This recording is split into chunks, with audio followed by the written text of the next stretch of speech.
What potential innovations in your industry are waiting for a group of leaders like you that are bold enough to champion them? There was a gentleman, 1843, named Dr. Oliver Wendell Holmes Sr., who was insisting within the United States of America that doctors wash their hands before delivering babies. Dr. Holmes wasn't just advocating for cleanliness. He was actually challenging the status quo of leadership in the health arena. Is anyone in your business today insisting that everyone starts washing their hands? And I don't mean literally. I'm talking figuratively in terms of where the business should be going. Do you have someone on your team who wants to see you be successful and they're saying, hey, boss, I think that if we just washed our hands, and because it's against the status quo, you can't even hear them. And they're giving you the solution right there. And you're like, look, I've been in this business for 20 years. You're trying to change things, but it don't work that way. Bold enough to push against the status quo. Bold enough.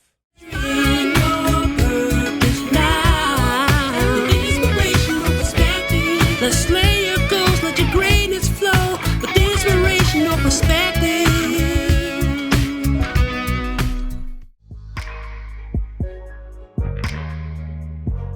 We are wrapping up the 8-part leadership series.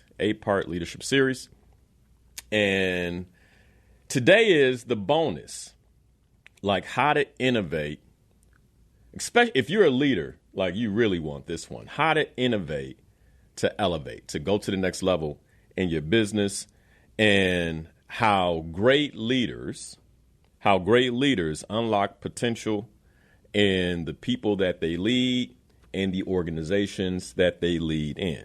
And I think that if you're leading in today's environment, then you completely understand why this is so incredibly important. So excited about today's topic, excited about today's show.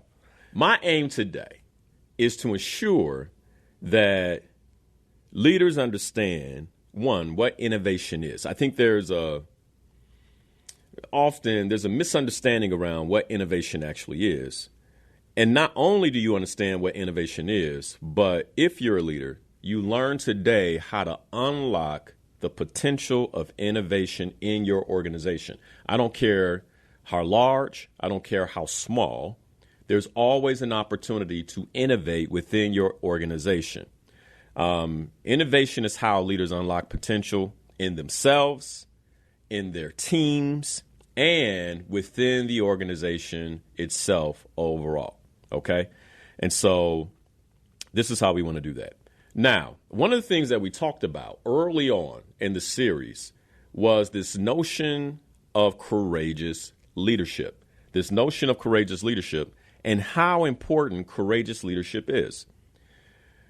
And the reason, I want you to think about this, because we started with this idea around the competency of inclusion, and how no matter what ethnicity, what race, what culture you come from, we all can benefit from developing our competence of inclusion. And then we went from there and said, okay, and how inclusive teams just take you to a completely different level. What is the competency of inclusion? And then we went from there and said, and by the way, in order for you to actually be inclusive as a leader, it requires a different level of courage. And we talked about courageous leadership. Now, to end the series, we have to circle back and actually revisit that conversation, because you cannot have innovation without courage. You cannot be an innovative leader without courage. And it is very difficult to powerfully innovate within a team without inclusion. So that's why we had to start there, right? The building blocks of leadership. The building blocks of leadership. I think one of the biggest mistakes that happens often in leadership development, you'll have a leader come in, or a development or a expert or trainer or consultant come in, and they'll share a topic like this without the foundation. So leaders get a bunch of information, but they don't know how to act on it. They don't know who they're supposed to be. They don't know that, I'm supposed to be coming from this place of deep leadership commitment. I should know my leadership guiding principles. I should be very clear about my leadership core values, because those are all the things that are going to anchor me and being an inclusive leader, being a courageous leader, so that when the time comes for me to innovate, which we're going to talk about today, I can press forward no matter what, because the anchor is set. I'm very clear on who I'm supposed to be, how I intend to show up as a leader, and I can lean in. When I say that, you want to be an inclusive leader, you want to be an innovative leader, I want to give you some examples of what I mean by that. And the best examples I find always come from history. But before I do that, I want to give you something to think about. And here, I'm going to actually put this in the chat, because I really want you to consider this question. Here's the question. I want you to think of one idea that someone shared with you recently that you didn't like. And I want you to write that idea down to start today's segment, okay? I want you to think of one idea someone gave to you. You did not like the idea. You did not like the idea. And I want you to write that down. And if you're open to it, put it in the chat. If you're watching right now on Facebook, then put it in the chat. If you're watching right now on YouTube, put it in the chat. If you're listening to me on the radio, you like to follow this stream live and engage in the conversation, then you can do that by going to facebook.com/Coach Linnell Harris. You can do that by going there. Okay. But what is one idea that you heard recently that you did not like? You didn't like it. Now, you might say, Linnell, where are you going with this? Well, one of the things about innovation as leaders is often the direction that we're supposed to go is not the direction that we initially prefer. It's not a direction that we like. And more often than not, it may come from a member of our team where they give us an idea and we're like, I do not like that idea. Why are we, I don't even want to think about that. And I want to give you a quick example of what I mean in history. And if you can, continue to write those ideas down. As a matter of fact, I'm just checking. If there's one idea that you have received in the past that you did not like, and I'm sure you guys are thinking right now, one idea that you received in the past that you did not like. Okay. Now, there was a time, and I shared this years ago, there was a time in the doctorate community where the idea of washing your hands before surgery was presented in the surgeon and doctorate community, and they did not like that idea. And I just want you to wrap your head around that, because this is how innovation typically starts. You might say, that's crazy, Linnell. Well, I want you to consider that you may, as a leader, receive an idea that is very similar in nature. It seems like, now today it makes so much sense, but when you receive it, it may not make sense. And at this time, there was a gentleman, 1843, named Dr. Oliver Wendell Holmes Sr., who was insisting within the United States of America that doctors wash their hands before delivering babies. Like, just wrap your mind around that. Insisting, 1843, Dr. Holmes wasn't just advocating for cleanliness. He was actually challenging the status quo of leadership in the health arena as a leader. And you would say, someone may say, well, it doesn't take a lot of courage to say something like that, but it does take a lot of courage to say something like that when everybody in the community thinks it does not matter to wash your hands. At the time, death among women giving birth was at an all-time high. Nobody could understand why. And what was happening was that doctors, they were trying to solve this postpartum death rate. And so they would be carrying out autopsies on corpses, trying to figure out what was going on with women post childbirth. And then a woman who was having a child would show up, and they would go, take their hands out of the cadaver, out of the corpse, and say, let me go deliver the baby, without washing their hands. And in their minds, the idea, 1843, the idea of bacteria, the idea of all these different agents on their hands just wasn't there, and didn't realize that they themselves were killing this woman. So Dr. Oliver Wendell Holmes came, and he said, hey, look, all you got to do is between procedures, wash your hands. And this idea, this innovative idea, was met with resistance from that community.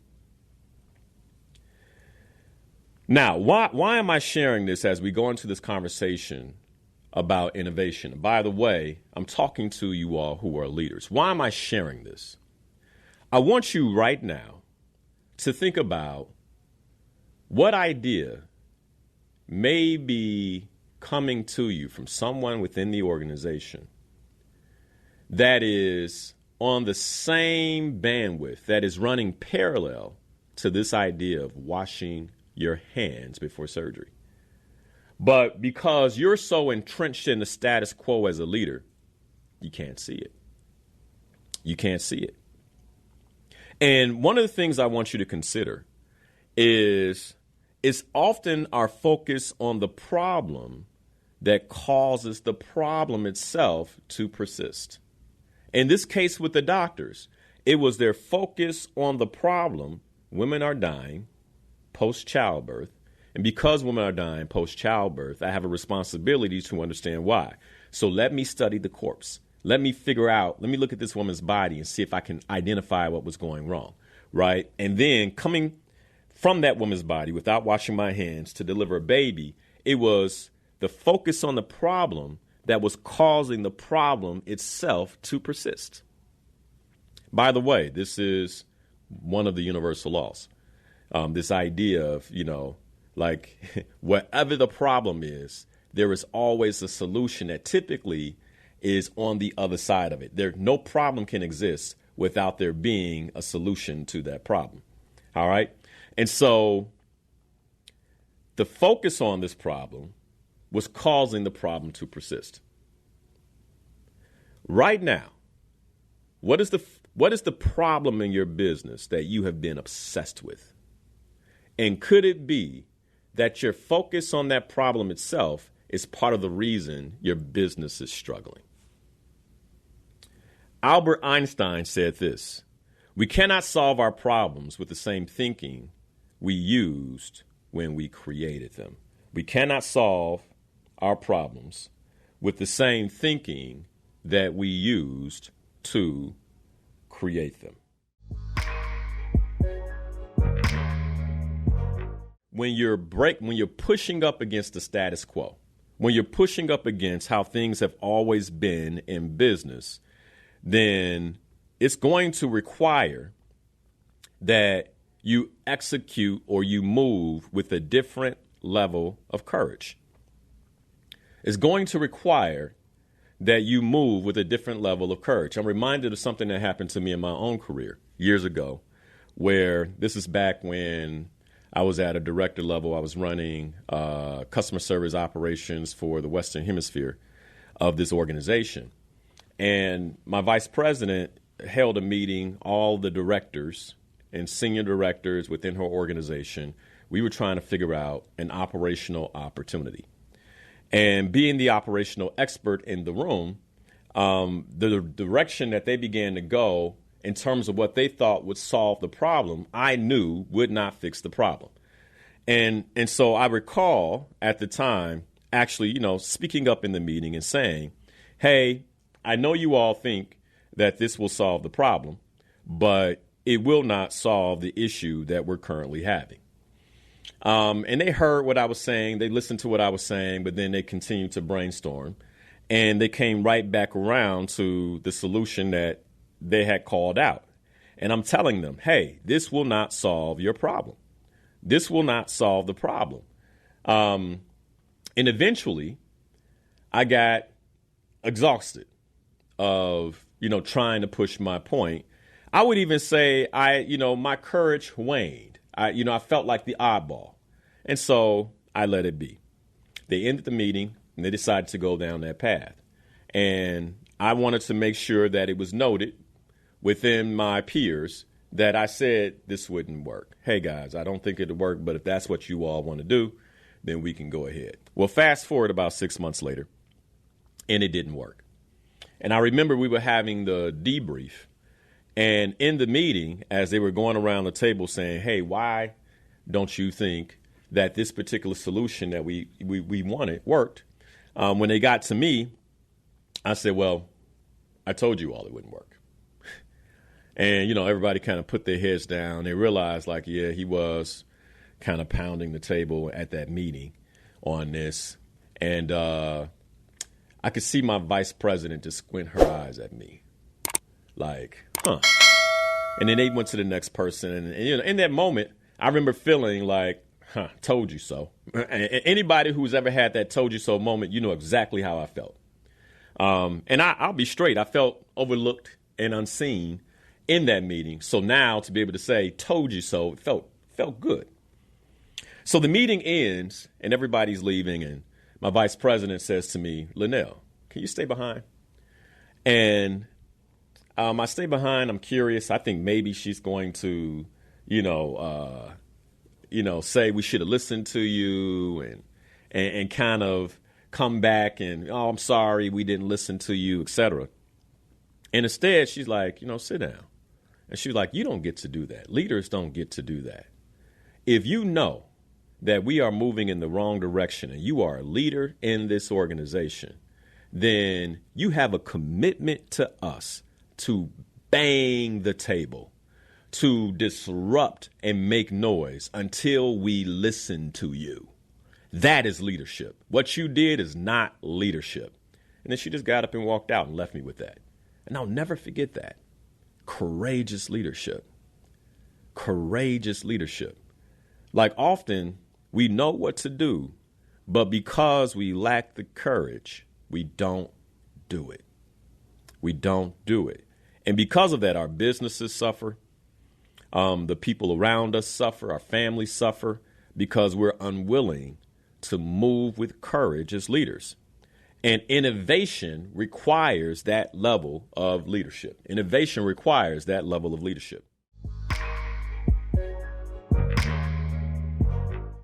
I want you to go with me to 1854. Just a moment ago, we were in 1843 with Dr. Oliver Wendell Holmes Sr., where he insisted that doctors should wash their hands, right? And there was violent pushback.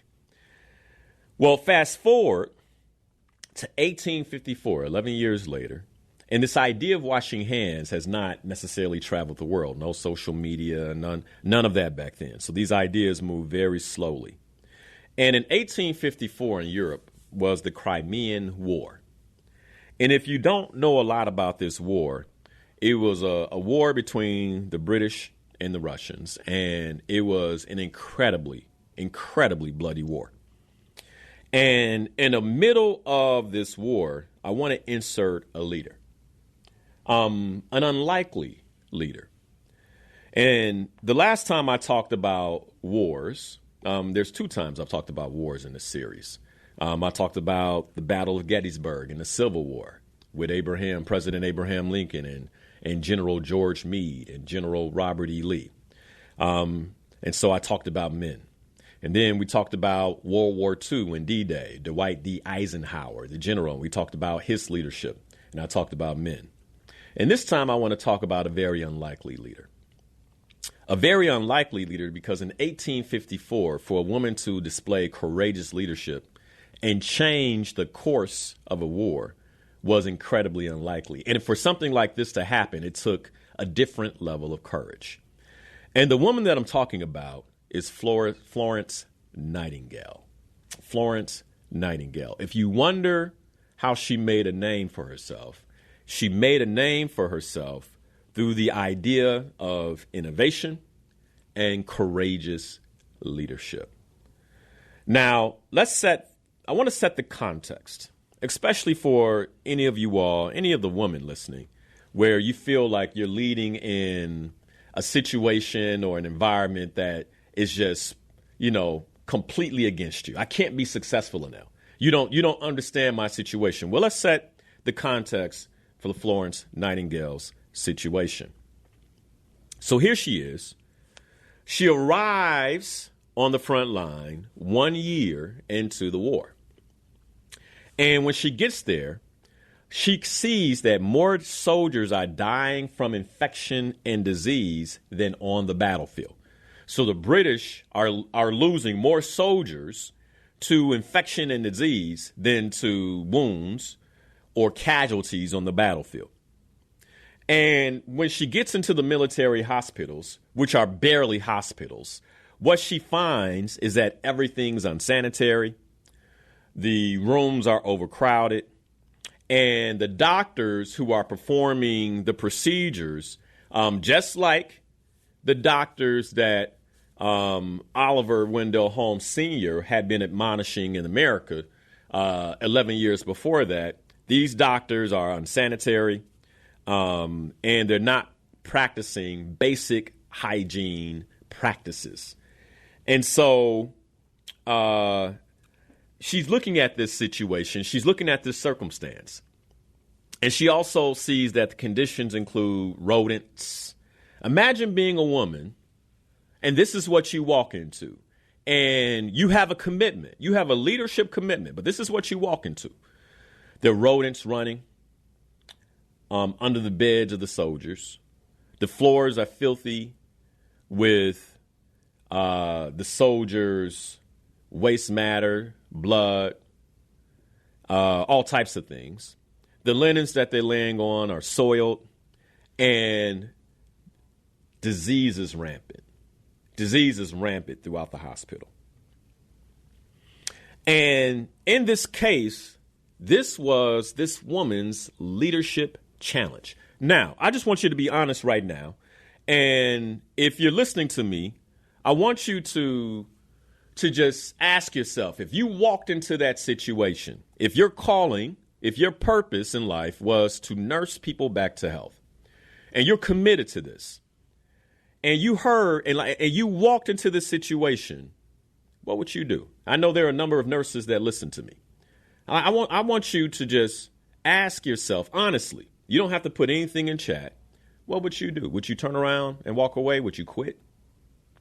Or would you lean in and innovate and begin to move forward with courageous leadership? Linnell, you don't understand. I'm just a nurse. These doctors don't listen. Okay. Florence Nightingale was just a nurse in a chauvinistic environment back in 1854. And so what would you do? Just honest. Remember, all transformation starts with self-awareness. You don't have to share with anybody, but what would you do? Would you just kind of be like, yeah, I probably would quit? How would you handle this? So there she is in the middle of this situation. And here are her leadership challenges. These are the leadership challenges that she must overcome. Number one, resistance to change. The military officers and doctors, when she came to them and began to express the problems that she saw, that she visibly saw, they dismissed her as a woman meddling in the affairs of men. So imagine you come the first time, you come the second time, you come the third time, you come the fourth time, You come the fifth time. Many of us, that's it. I'm done. Right? You come the sixth time, you come the seventh time, and you continue to get dismissed. What do? But you clearly see the solution. And you know that this is who you intend to be as a leader. This is what you were called to do. Do you stop? Do you quit? She didn't stop. She didn't quit. If she did, we would not know her name today. You would not know the name of Florence Nightingale if she became overwhelmed with defeat because she was dismissed and turned down. But she continued to bang the table. That was her first leadership challenge. Her second leadership challenge was resource scarcity. Because of how the war was going, there was limited medical supplies and there was poor infrastructure. This is a war. There's no, predictable supply chain. So she didn't know when she would get what it is that she needed. Now, I also want you to remember that she arrived a year into the war. So she didn't come in with rank. It wasn't like she was a ranking nurse, right? She was the nurse that spoke up. She was the woman who saw an opportunity. She didn't have a title of leader, but she stepped into the being of leader. There was low morale among the other nurses. They felt overwhelmed.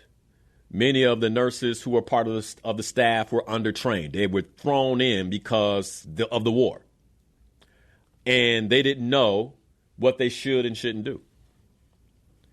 And more than anything, what she had to navigate as a leader, Florence Nightingale, was the thing that many of us are navigating today in our businesses: chaos and uncertainty. Chaos and uncertainty. So what does she do? And I want you to write these things down as we go into the break in a few minutes here. Here are the leadership actions that she took. The first one was to innovate. The first one was to innovate. What she did was she realized that even if the doctors and the officers wouldn't listen, that there were certain things that she can enroll the nurses in. And so she innovated hygiene reform. Innovative hygiene reform. Hey, we will wash our hands. When you see a doctor about to perform surgery, just bring water and insist that he wash his hands. And if he doesn't, you can't control that. But we can control the water being there. We can put it right there and provide him the cloths and everything he needs to clean. And so she created a new standard for cleanliness. Number one, remember, status quo wasn't to be clean. It was to go from one surgery to the next. And then she cast a strategic vision with these nurses. She organized teams of nurses, and she said, you all are going to disinfect the wards and create sanitary conditions over here so we can move men into those new conditions and then clean up where they are. So she had a strategic vision. And the other thing she did is she started to secure supplies from incoming soldiers, realizing that while there was no supply chain, often those soldiers got off with supplies. Give us those supplies. Let us put them in inventory, count what we have. She came with a strategic vision. Another way to think about this, if you're a leader, is that she came with a strategic vision for scale and impact. I'm going to scale what's happening here so I could increase the impact. How many of you today as leaders, you want to scale and create impact?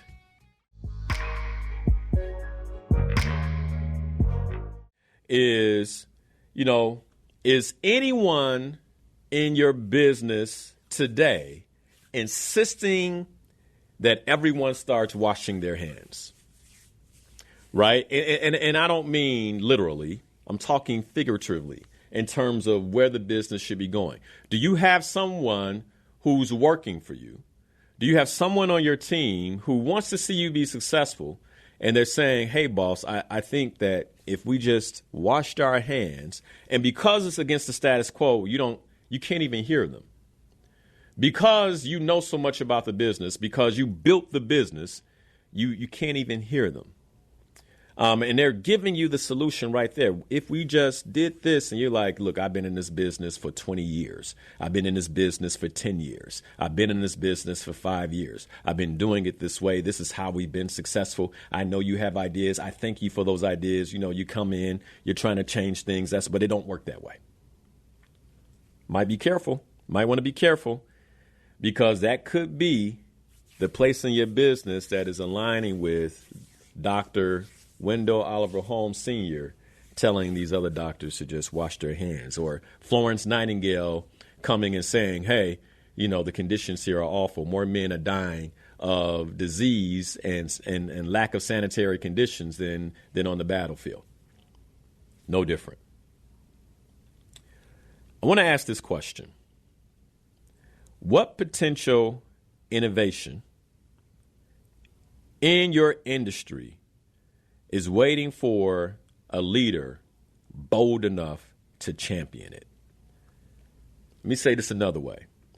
What potential innovations in your industry are waiting for a group of leaders like you that are bold enough to champion them? Bold enough to push against the status quo. Bold enough to be courageous. Bold enough to push. Man, this is, I'm telling you, man, it's a big one. Hey, if you're enjoying what you're watching right now, do me a quick favor. I want you to hit the like button and make sure you subscribe to the channel.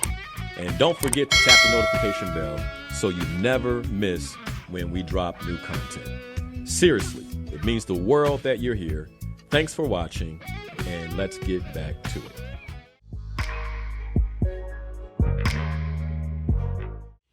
So let's talk about the history of innovation, you guys. And I think this is a really good time to do it.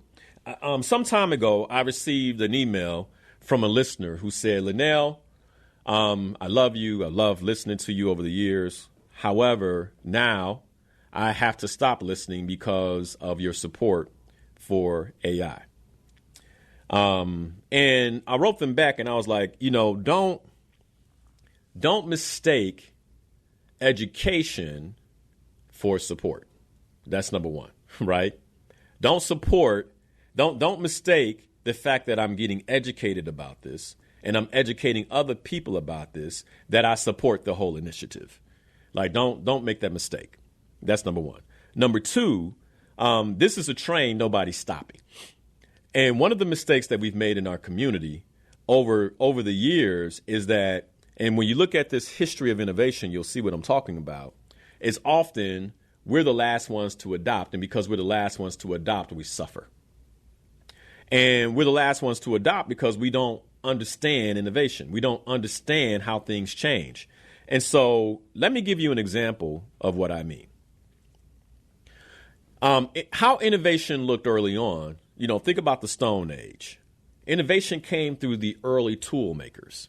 And these tool makers, you know, they are the ones who created the stone tools and the arrows, you know, the flint arrows and all these different things that they used. And this was innovation in their era. And then came a time around the time of the Babylonian king Hammurabi, where they went from stone to metal. He said, you know, bronze is more effective. And they started using bronze for things. And they found that there was more efficiency in using bronze. And then under Cyrus the Great, we entered the Iron Age. And that innovation, I believe, you have to always remember that turn between the Stone Age and the Bronze Age, somebody was like, I'm not using that. That's going to mess something up. You don't know what that bronze is going to do to you, right? And so there was someone who said that. Same thing from Bronze to Iron Age, where they were like, no, we use bronze. We don't use iron. Iron rust. I wouldn't mess with that, right? And then, you know, we go from the Iron Age into the Middle Ages where warfare changed and how we move changed. And Genghis Khan was part of the reason for how warfare changed. They came out of the East, and, Europeans didn't know what hit them. Africans didn't know what hit them. And so changed how we even think about things, how knights, the whole idea of armor, all those things came out of how Genghis Khan impacted the Middle Ages. Then fast forward to the industrial age. And when I think about the industrial age, I think about James Watts, who was the inventor of the locomotive engine. And that locomotive engine crossing the country. And I imagine there was a time where you could either do a wagon train or you can get on or a locomotive train. And because the locomotive train was strange and it was made out of iron, somebody probably said, I'm going to take my horse and buggy across the frontier. And, you look back at that now and go, what were you doing? But they were avoiding innovation. They were avoiding something they didn't understand. They were avoiding something that they were afraid of. And you could put that in the same tune as it stands today. Okay. Then we come into the information age. And when I think about the information age, I think about Tim Berners-Lee and the work they did around the .com era, the internet, et cetera. Information becoming available. And many of us were alive during the .com boom. And I want you to think about where you were. Had you fully adopted the internet at that point? Or were you still kind of, I don't know, I don't want to pay my bills that way. I don't want to use my credit card on the internet. And that was some of us. No, that's not private. I'm not going to do that. And maybe for years, you missed out on what you now have been taking advantage of on a regular basis because it was new, because it was different, because it was innovative. Fast forward now, here we are in the age of AI and robotics, and this same conversation is happening. I covered the timeline of history so we understand the 21st century a few weeks ago. We can look at that same timeline for innovation. The Stone Age, 5,000 years. The Metal Ages, the Bronze and Iron Age, 3,000 years. The Middle Ages, 1,500 years, from AD 400 to 1750. The Industrial Age, 250 years. And we see how these eras tighten, right? 1760 to 1990. And then the Information Age from 1990 to 2022. And here we are in the artificial intelligence and robotic age, 2022, and people are still upset about innovation. People are still misunderstanding innovation. And then you had to notice the trend there. We talked about this last time, 5,000, 3,000 years, 1,500 years, 250 years for the industrial age, 35 years for the information age. Artificial intelligence and robotics, I believe we have about maybe 10 to 15 years before the next era hits us. I believe in the next 10 to 15 years, if you live in a high rise and you look out your window, there'll be a flying taxi. Innovation is going to look completely different in the next 10 years. And so all this means change.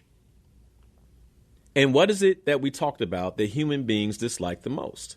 We talked about this in part 2 of the series around the challenge of inclusive leadership. Human beings do not like change. But here we are. Those of you who are listening to me, we now live in an era where we are being hit with constant change back to back. And you will either, as a leader, adapt a new courageous attitude where you lean into this change and innovate, or you will be left behind. And you can be left behind now in a matter of months. Your business, you can see an opportunity. If you don't move on that, your business dies. I'm telling you, this is different. And I'm really doing the best that I can to define for you all the time that we live in. This is the 21st century. If you were born in the 1950s and you're listening, God bless you, right? But if you're leading a business, man, you got to lead it differently. 1960s, you got to lead it differently. You're born in the 1970s like me, I got to think about it differently. 1980s, you got to think about it differently. You got to think about it differently. Now, here is what I want you to really notice about innovation. Innovation always takes off during times of chaos and opportunity, chaos and unpredictability. If we go back to 2001, we all know what happened in 2001, 9/11, the stock market crash, the new term terror comes out, we invade Afghanistan. But that's also when TripAdvisor was born. Wikipedia was born. In 2002, when unemployment spiked, LinkedIn was born. And when you think about the first 2 decades of the 21st century, the problems that we had to navigate, terrorism, wars and revolutions, we had a housing crisis, if you recall, in 07, 08, 09, economic recession during those periods of 01, 02, 03, 07, 08, 09, unemployment in both of those periods. And then in 2020, 2021, we had a global pandemic. I mean, think about that. We are 24 years into the 21st century, and I've called out 5 distinct problems that we have had to navigate. We've had to lead through, all of which required particular innovations. What were those innovations? Here are the things that came out of this crazy period of time over the last 24 years. Number 1, smartphones. Number 2, social media. None of this existed in 2001, you all. Number 3, access to information is democratized. That means that now I can be a CEO of a small business and compete. Number 4, electronic and autonomous cars. Wrap your mind around that. I'm 49 years old. Electric cars, autonomous vehicles that drive themselves. Like, we are truly living in the age of the Jetsons, right? Have you wrapped your mind around that? And if you wrap your mind around that, then you begin to realize I can't do business the way I did business 10 years ago. This is why certain businesses are closing their doors. And often we'll point to some, they don't care about black business. It's like, no. Innovation is a requirement for all. Okay? Number 5, virtual meetings. As an entrepreneur, as a CEO, I mean, even this week, I'm meeting people, virtually all over the globe. I can run a global business now, right? That wasn't possible 25 years ago. So the innovations are happening. And this is the important thing for us to understand. Technology now is at the center of most of the change that we have experienced and that we will experience. One of the leadership competencies, if you call yourself a leader, that you must have is you must have technical acumen now. And if you don't have it, you got to get it. It's one of the reasons I added AI training. We're going to do more technical training than we ever done before in 2026 for Slayer Goals members, because technology is at the center of all of the changes that we're experiencing. How can I say, hey, I want you to be a great goal setter, and I don't teach you about the technology that likely you're going to need to set your goals? And this is why the community is changing. Again, if you want to become a Slayer Goals member, this is your last chance to do it at $37 a month. You can go to SlayerGoals.com and become a member. But this is your last shot. This is your last chance. We haven't changed the page. It doesn't say anything about AI training. If you've been listening to me for years, it's trust and get it. It's going up because we have to train technology now. Okay? Now, let me make my point. And I said this a couple of weeks ago. There was a time that if you were at my home and I said, hey, I'm going to have a car come pick you up, and there's going to be a stranger in the car, and that stranger is going to take you home. 25 years ago, you'd be like, absolutely not. Now, today, you would call that Uber. Technology is at the center of most change. There was a time that if I said, hey, I'm going to have someone you don't know leave their car at the airport for you, and when you fly in, you're just going to go and pick up that car and use it for the rest of the week and then return it to that spot at the airport, you go, that's not possible. Nobody would let me have their car. But now today we call that Turo. There was a time where if I said, if you come to Chicago, you can actually stay in a home right here in my neighborhood so we can be close by. The owner of that home is going to turn their key over to you and allow you to live in their home for 1 week. You would say nobody would ever do that. Today we call that Airbnb. There was a time if I told you that, hey, if you have a business problem, all I want you to do is learn how to properly prompt. And if you have internet connection and you can ask questions, then you can have most of your business problems solved for you in that moment. If you know how to ask those questions correctly and prompt correctly, you would say, Google can't even do that. And today I would tell you there's ChatGPT. Yesterday, if you told me, Linnell, I have serious issues in my company. I need to hire people. I need to hire somebody for business development. I need somebody for customer support. I need someone to watch my e-commerce channel. I need someone who is going to support me with data analysis. I could really use an email marketer too, who really understood how to reach my customers. I need someone who can also look at everything we're bringing in with sales. I need a sales manager. And then for all the things that we're writing for sales, the websites we're creating, I need copy. And obviously, if I'm going to hire these people, I need a recruiter. And if I'm going to have these websites, then I need an SEO specialist. You say, well, there's no way for you to afford all that. Today, all I would say is you just need to create AI agents.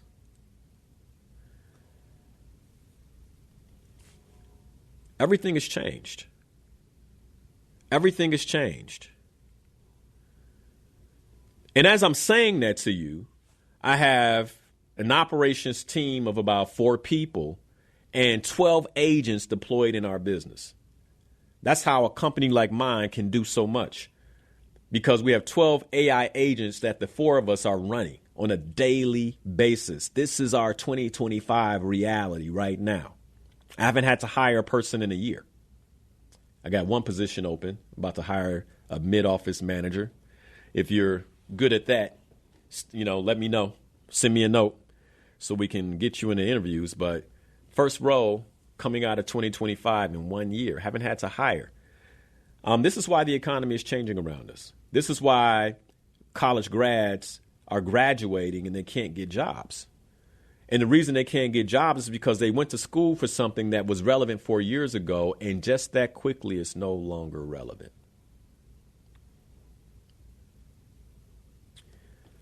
I want to give you a reality check. You guys following me? Like, if this is making sense to you on Facebook and YouTube, give me some hearts. I want to make sure you guys are tracking with me here, right? Innovate to elevate. How great leaders unlock potential in the people they lead and the organizations that they lead. That's where we are today. That's where we are today. I want to make sure you understand something. The world is changing faster than the organizations that we lead. And the only way we are going to be successful, those of us who are CEOs, those of us who are leaders, is that we must constantly innovate to keep up. And innovation requires courage. Innovation requires courage.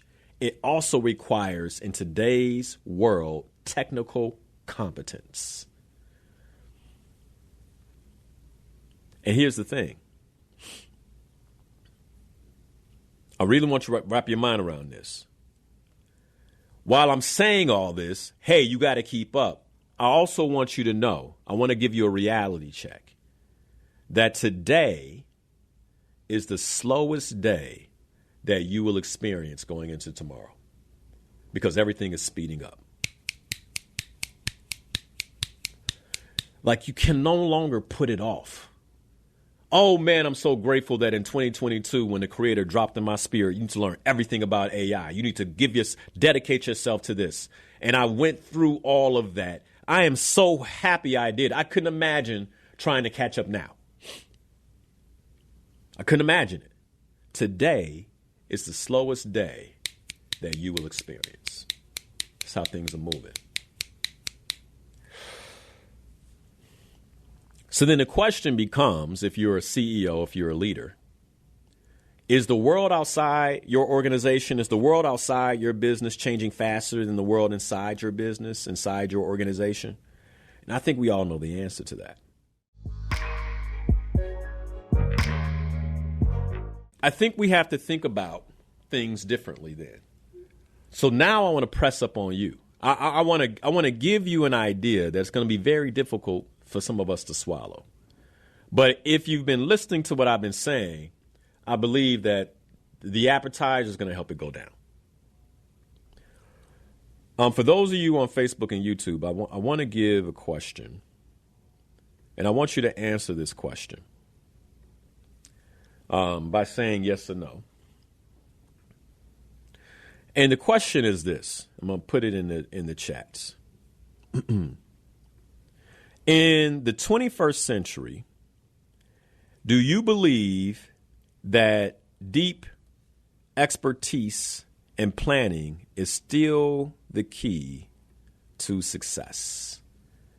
In the 21st century, do you believe that deep expertise and planning is still the key to success? Let's put yes or no, if you can. Just put yes or no. Do you believe in the 21st century that deep expertise and planning is still the key to success? What would you say? What would you say? You can even give me a phone call if you're a listener. You can't put anything in. 773-591-1690. In the 21st century, is deep expertise and planning still the key to an organization's success? What would you say to that? Let's look at some of the answers coming in right now. I got one yes, and I got one no on Facebook. On YouTube, let's see what we have. Nothing yet. Do you believe in the 21st century that deep expertise and planning is still the key to success? Some of you guys are thinking, just put what comes to mind. Do you believe that in the 21st century, deep expertise and planning is still the key to success? I got a phone call here, too. Let's go to the phone and see what Richard has to say. Richard, what do you say? Hey, Linnell, this is Richard Blackman. I'm going to say no. You're going to say no. Why are you saying no, Richard? Because it's just not necessary anymore. I think vision and purpose and the broader aspects of business are more important for leadership than actually hands-on the detail, because AI just helps you with all of that, Linnell. Okay. So you're saying no, that expertise and planning are not the key to success in the 21st century. Okay. Thank you for that, Richard. Thank you for that. All right. So Richard is saying no. I got some yeses here on Facebook. Yes, no, yes, no, yes, yes, yes. Deep planning is the key. No, yes, yes. Someone said it's not the key. And then someone behind them said yes. Okay. All right. Well, let me give you the answer. And let me see if anybody on YouTube. Yes. Okay. No. All right. So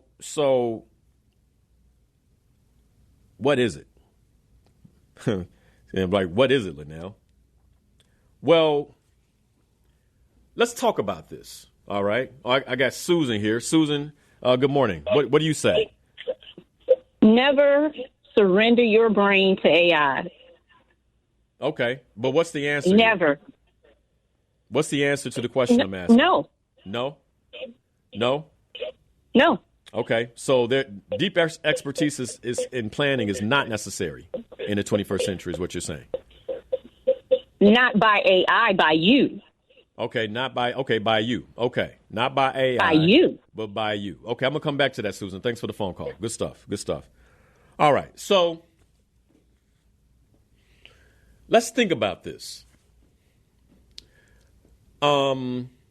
If you're on Facebook and YouTube and you've heard of the 10,000 hour rule, I want you to just put 10,000 in the comments. 10,000. All right. If you've heard of the 10,000 hour rule, I want you to type in 10,000.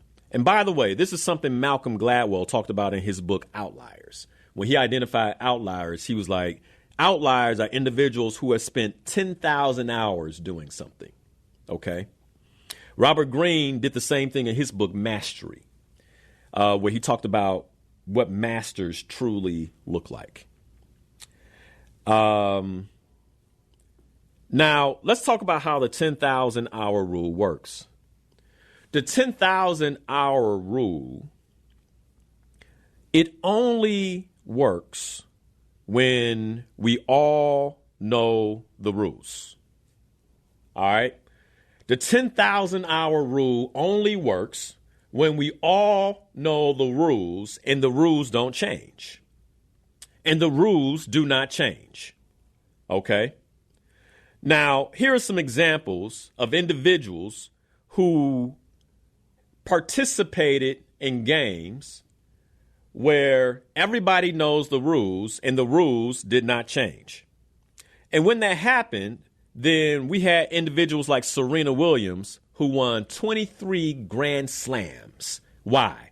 Because she had 10,000 hours plus experience and the rules don't change. The rules of tennis don't change. The lines don't change. Nothing changes. Another great example of this is Tom Brady. 7 Super Bowl championships. 7-time Super Bowl champion. But in this case, the 10,000 hour rule works. Why? Because the rules of football from the 1950s to the 2020s did not change. You guys see where I'm going with this? It didn't change. So the 10,000 hour rule, it works when we all know the rules to the game. And it works when the rules to the game don't change. However, right, and by the way, that's deep expertise. You can say Serena Williams was a expert surgeon on the tennis court, right? Tom Brady, expert surgeon on the football field, right? Like expert, but the rules don't change and the game doesn't change. But the 10,000 hour rule does not work in a VUCA environment.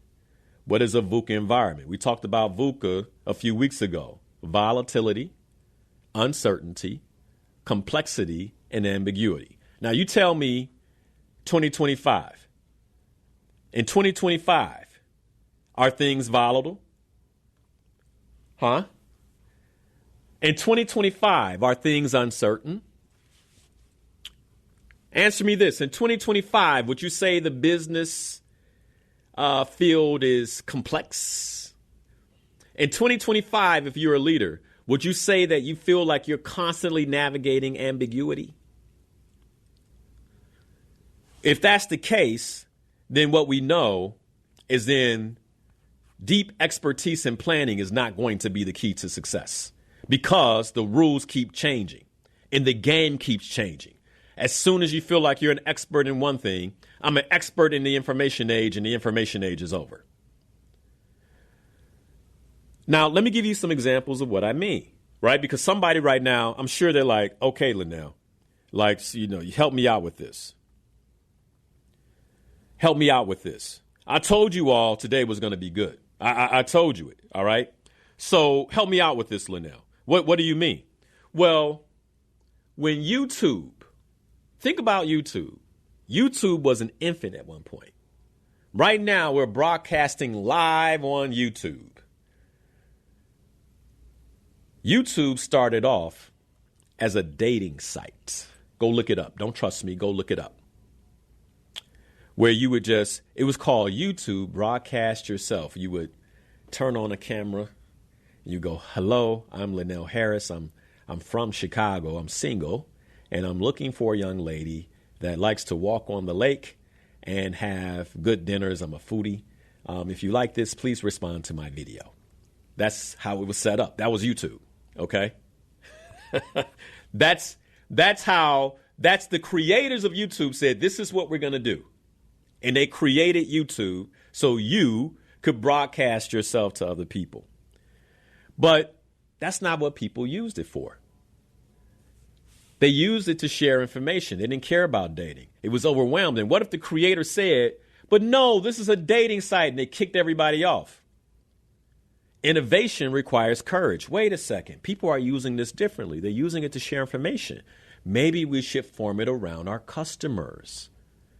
And now look at the behemoth that YouTube is today. Now, that's an example of someone who actually made the change with the times. They paid attention to what the customers were saying and innovated with their customers. But then you had Nokia in 2007. In 2007, Nokia was 3 times larger than its next competitor. I want you to think about that. In 2007, Nokia was 3 times larger than its next competitor. Underneath them at number 2 was Motorola. You remember them? Underneath number 2 at number 3 was Samsung. And underneath Samsung at number 4 was Sony Ericsson. Who? And under them was LG at number 5. My. But see, Nokia didn't feel like they needed to change anything. They felt like they had all the expertise. They had the plan for the next century.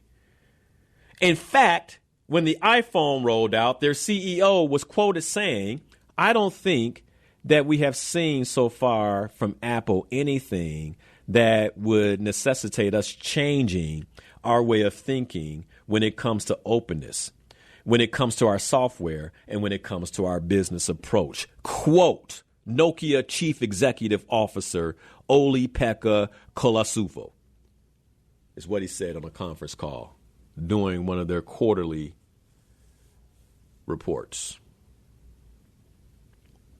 In fact, he went on to say, but the fact that Apple was entering the market in general, I think will stimulate this market. Very condescending. He was the expert. He had the plan. And then he went on to say, I think Apple being in the market is good for the industry, and I very, very much welcome that. Very condescending. Let me ask you something. Do you have a Nokia phone today? By the way, that was the expert. He was winning. He was the expert. Nokia was number 1. Nokia was number 1. Motorola was number 2. Where are they?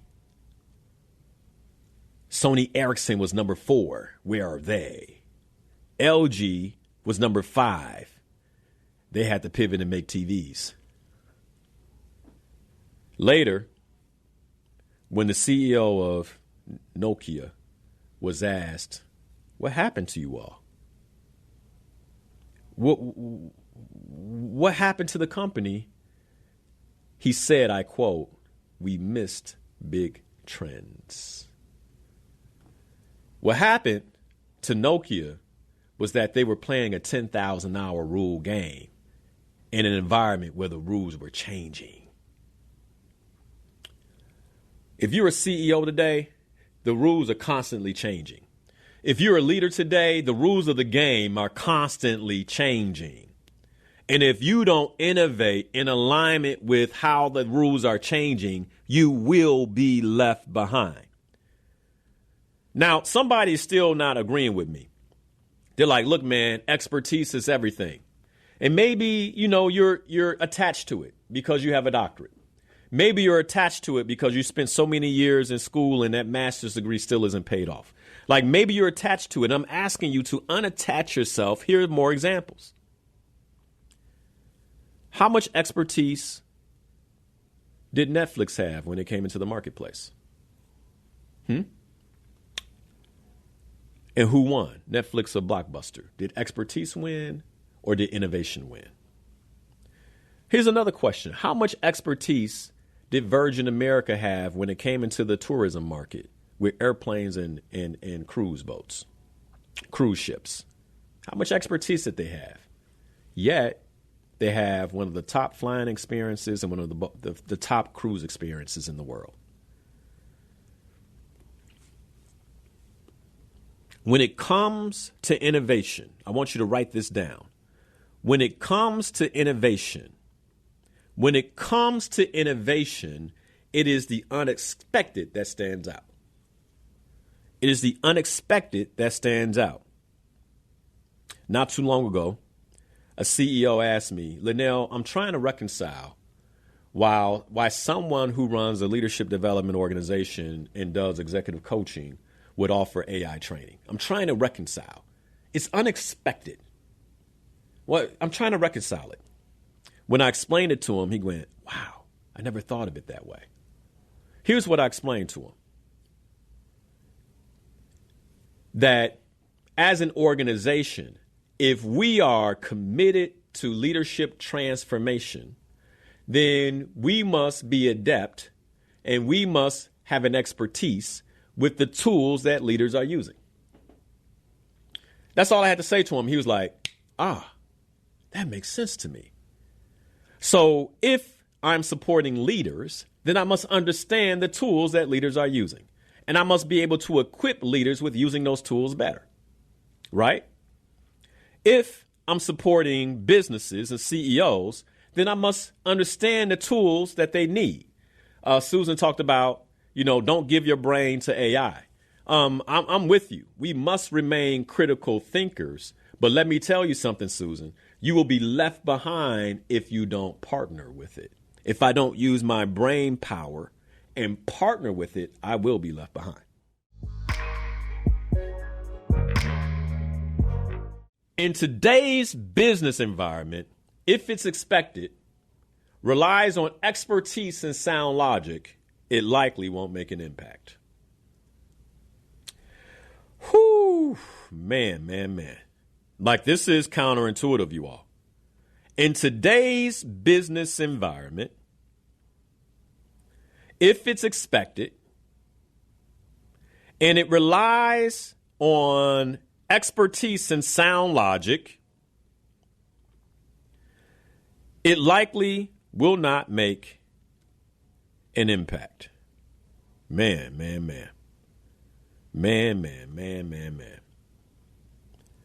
You see why so many businesses are failing right now? And here's what I'm telling you. With this type of training, your business can thrive. But you got to be willing. You got to be willing to open your mind. I'm committed to thriving in 2025. I'm committed to thriving in 2026. I want you to know we're willing to change anything that we have to change. You might see some things like, well, Linnell always did it this way. Linnell always handled things this way. Let me tell you, something's got to change. Something's got to change. When you're innovating during uncertainty, listen to these two things. Number one, I want you to pay attention to small surprises that align with your organization's vision. Any small surprise that comes from a team member that aligns with your organization's vision, you should be paying attention to. You should be giving them, okay, tell me more about that. Number two, I want you to pay attention to employees who enthusiastically share new ideas in support of that vision. You got young folks.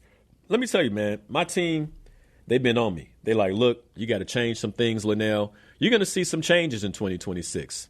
How I do everything. Some of you all might not like it. Well, I don't like how he's doing that. I don't think he should be doing that.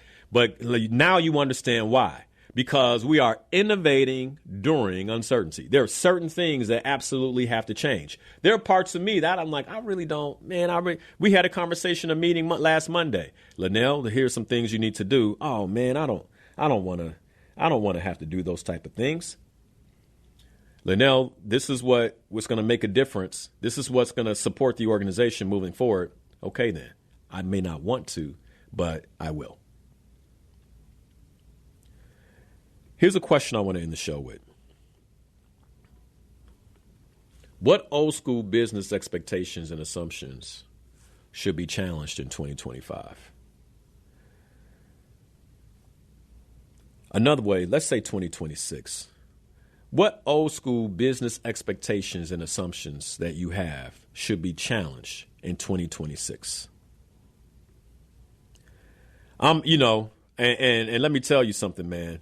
This is something I've given leaders, but the amount of change that's happened since the last time I shared this, I see so clearly some opportunities for my business. Man, I see so clearly some opportunities for where we need to go next. I'm so grateful this morning. Like, this is, if it didn't do nothing for you, it did something for me just sharing it. Man, what are some changes? What are some changes that you see need to happen going into 2026? I see some things. What old school business expectations and assumptions should be challenged? Everything. I'm telling you, man, going into 2026, everything that we do as an organization, an Inspirational Perspective and Insights for Life, in Global Altitude, the companies that I run, everything is on a chopping block. Everything can be reevaluated because we're moving into a new era. We're moving into a new time frame. Are you married to certain ideas that you can't give up? Price Pritchard said, just lean back for a bit, study the situation. It might turn out that you're sitting there holding one hell of a hand.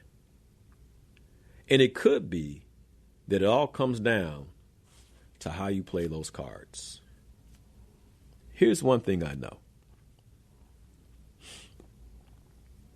Everything I covered might make you uneasy. But one thing I know is that the promises of the Creator always stand. They stand in all change. And the Creator's promise is that you have a purpose, that you have unique skills and talents that the world needs. That's a promise. And as long as you are aligned with those skills and talents, as long as you're aligned with your purpose and you're innovating within that thread, there's always opportunity. We are coming to a time where if you are not aligned with the Creator's purpose, you're exposed, man. You see what's happening the last couple of weeks. You can see certain roles being downgraded. Teachers, nurses, certain professional roles. People are upset. You can't do that. But see, the thing is, none of that's permanent. It's man-made. It's created. Those positions are man-made. None of it's permanent. Purpose is permanent. Purpose is permanent.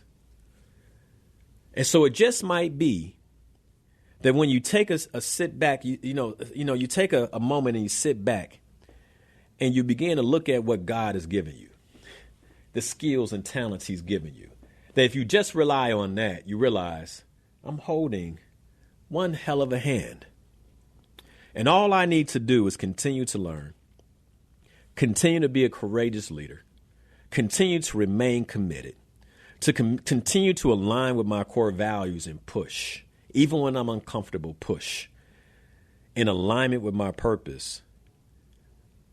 And if I do that, because of the Creator's promise of purpose and purpose being permanent, I'll be okay.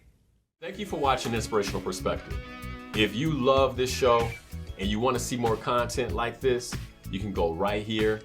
And if you like this subject and you want to see much more content that we have available for you, just click the button here.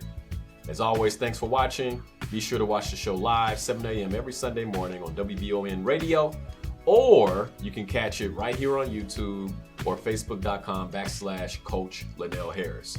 Be sure to hit that like button. If you haven't already, be sure to subscribe so we can get more content just like this to you.